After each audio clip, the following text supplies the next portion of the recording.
Assalamualaikum warahmatullahi wabarakatuh.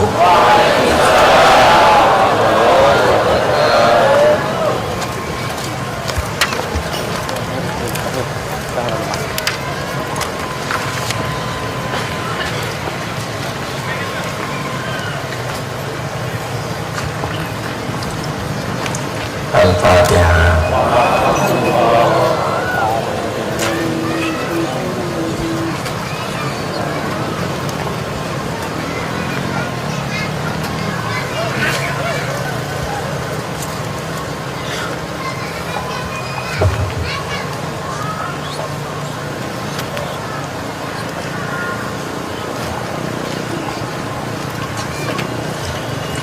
Pada malam yang berbahagia ini kita telah dapat sama-sama hadir di lapangan Kota Batam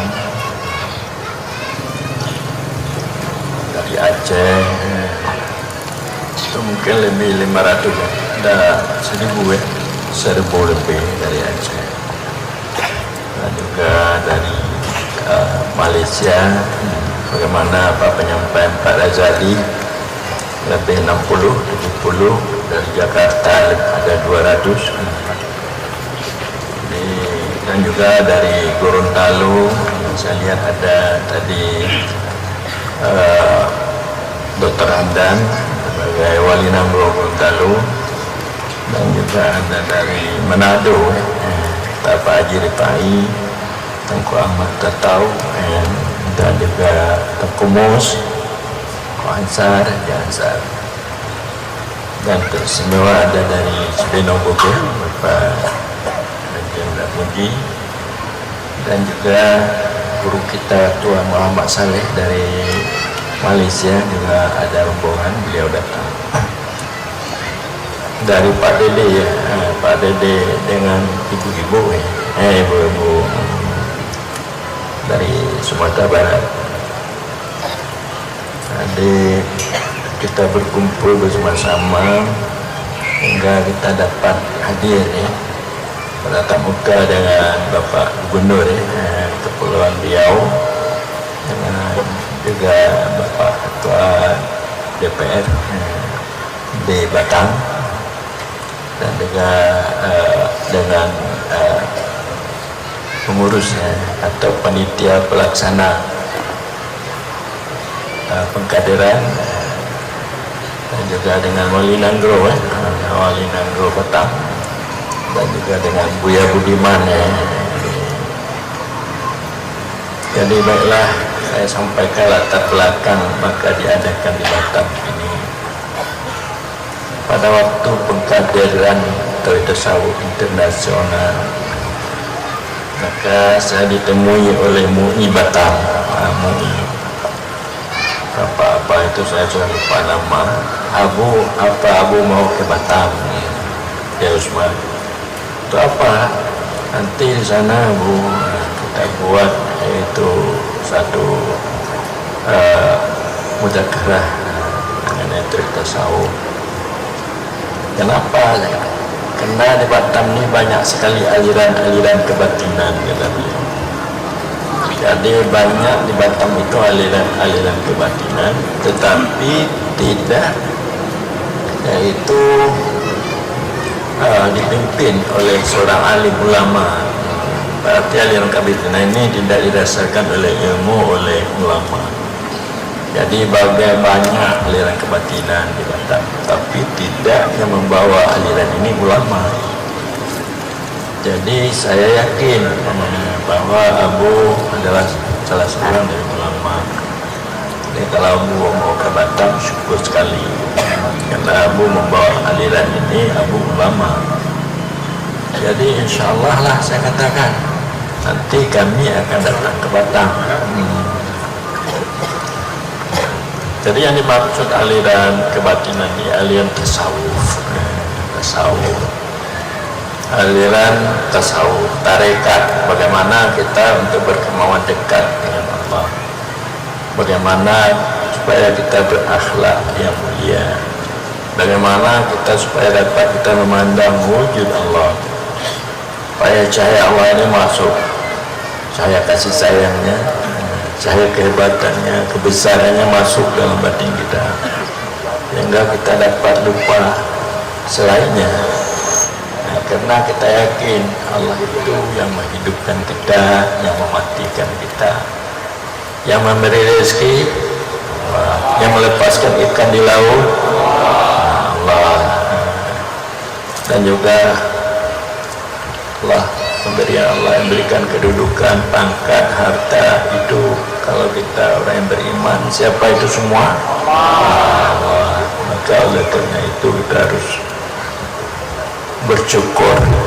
Bersyukur artinya mengingat Allah dan sifat-sifatnya, dan melakukan taat, buat ibadat yang baik, mencintai Allah dan Rasul. Para hadirin sekalian, maka setelah itu saya mengutus Wali Nandro dari Jakarta untuk pergi ke Batam, menemui kawan-kawan di Batam, Pak Nur dan kawan-kawan. Apa iya diadakan di Batam atau bagaimana? Jadi sampai di sini saya dengar MUI pun sudah goyang. Makna goyang nih artinya ragu-ragu artinya ini Abu bagaimana nih MUI ragu-ragu. Makna ragu-ragu ini artinya tidak sepenuhnya untuk berkemauan membantu diadakan seminar pengkaderan. Tadi beliau melapor kepada saya, tapi tidak apa, ada ketua DPR, ada ketua DPR di Batam, Bapak Nur juga namanya.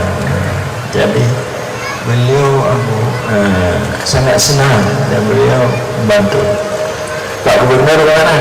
Membantu juga, jadi kalau sudah Pak Gubernur bantu, kepada DPR dibantu, Pak Wali Kota bagaimana? Dia takut jangan diadakan di masjid. Nanti itu banyak orang yang nantinya mau menjelek-jelekkan pemerintah negara, sehingga saya dipanggil ke Kapolda. Saya katakan itu tidak, tapi itu ini membantu negara, membantu negara. Supaya mereka itu benar-benar orang yang dapat dipercayai. Karena tasawuf itu untuk membersihkan hati daripada sifat-sifat nafsu yang jelek. Jangan ada kedengkian, jangan ada kesombongan, jangan ada buruk sangka, jangan ada artinya hoax, yaitu berita-berita bohong. Sehingga saya di Aceh mendemandakan undang, yang undang saya Polres, Polres Abu diadakan berzikir, bertasawuf. Jadi baik Polres di Abdia, baik Polres di Nagaraya, baik Polres di Aceh Jaya, baik juga Polresta yang ada di Banda Aceh. Jadi ini belum dapat untuk diperkenalkan, nanti pulang di Batam saya katakan itu Polres Kabupaten Aceh Singkil. Jadi Polres senang dia dengan tasawuf, karena untuk menertibkan Kamtibmas ya dengan tasawuf dan zikir. Jadi menertibkan Kamtibmas dengan tasawuf dan zikir. Jadi banyak orang yang sabu-sabu meninggalkan sabu-sabu, narkoba meninggalkan narkoba, karena sudah masuk syahyak dalam batinnya. Dia sadar,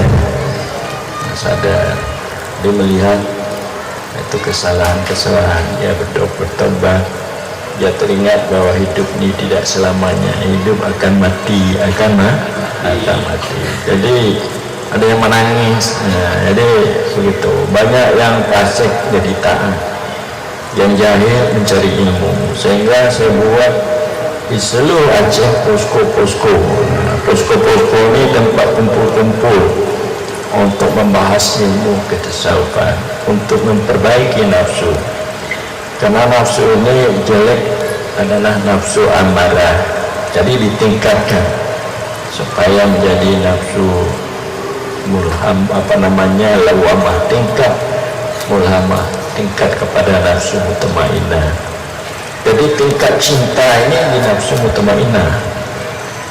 Ada dapat berakhlak yang bagus, dapat saya keberadaan Allah masuk ke dalam hatinya, hilang waswas. Tapi kalau di dasar nafsu mutmainnah, dasar cinta, maka kita mudah untuk melakukan amal-amal yang baik. Sebagaimana penyampaian tadi oleh Sekjen dari Tasawuf ASEAN, cinta itu adalah perpaduan daripada kemauan dan rasa dekat. Jadi cinta adalah perpaduan daripada kemauan dan rasa dekat. Kemauan ini didasarkan kepada pengetahuan, maka baru kita berkemauan. Rasa dekat itu ini adalah didasarkan kepada tajalli, terlihat cepat-cepat kebaikannya. Saya tahu saya umpamanya si Fatimah, seorang perempuan yang salehah, ilmu. Kemudian saya berkemauan untuk dekat dengan Fatimah. Terlihat saya sifat-sifat kebaikannya si Fatimah, maka saya berjinak-jinak. Artinya makna berjinak-jinak ini mau ngomong, mau ngobrol. Lalu saya bercita-cita, hai Fatimah, maukah kamu saya sebagai suamimu? Itu lebih cinta aja. Jadi begitu juga kita dengan Allah. Kan kita tahu bahwa Allah itu yang menciptakan alam semesta, menciptakan kita semua, memberi rezeki. Adakah berteman Allah membuat dunia langit ini dengan orang lain? Apakah berteman Allah membuat kita dengan ibu ayah kita? Tidak. Adakah berteman Allah untuk menjadikan Pak Gubernur sebagai gubernur? Tidak. Maka nampaknya Allah itu penyayang sekali. Jadi setelah kita tahu, maka kita dekati, berkemauan dari mengkemauan dekat. Terlihat kita kebaikan, kebagusan, kebaikan Allah. Maka dengan demikian, di samping kita hadir di hadapan Allah, kita lalai memandang, menyaksikan perbuatan sifat wujudnya, hilang kita. Ada tidak teringat kita kepada alam semesta. Inilah yang dimaksud dengan tauhid irfani. Inilah yang dimaksud dengan ketuhanan yang maha esa. Jadi negara kita didasarkan kepada ketuhanan yang maha esa. Bahwa memerdekakan negara ini Allah tidak berteman dengan kita.